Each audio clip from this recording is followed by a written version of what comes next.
Вітаю вас на криптосайті, який працює з 2016 року. Мене звати Віктор. Це відео може бути корисним криптоновачкам, інвесторам або трейдерам, але не сприймайте його як фінансову рекомендацію. Всі рішення приймайте самостійно. Бажаю вам вдалих криптоінвестицій. Прогноз курсу біткоін на сьогодні, 21 травня 2023 рік. Вчорашній мій прогноз був вдалим. Я бачу розворотну тенденцію. На завтра я прогнозую також підвищення курсу. Можливо, ми побачимо десь таку конструкцію. Більш детальна аналітика буде у понеділок. А сьогодні, за даними індикатору CCI, я бачу напрямок вже наверх. Тому гадаю, що буде сьогодні також зростання. Технічні індикатори всі в нейтральному положенні.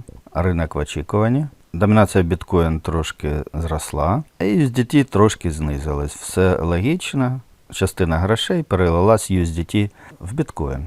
Але цей процес слабенький. Що діється між біткоїном і альткоїнами, тут же ситуація почала змінюватись. Я про напрямок синьої лінії альткоїнів, яка вже змінила напрямок знизу наверх.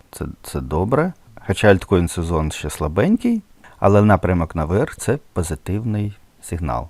Завтра перевіримо мій прогноз. Нагадаю, завтра буде більш детальна аналітика на тиждень і в горизонтальному форматі. Якщо відео сподобалось, лайкніть, поділіться, підпишіться, щоб не пропускати мої нові відео. І на завершення, як завжди, мій головний прогноз.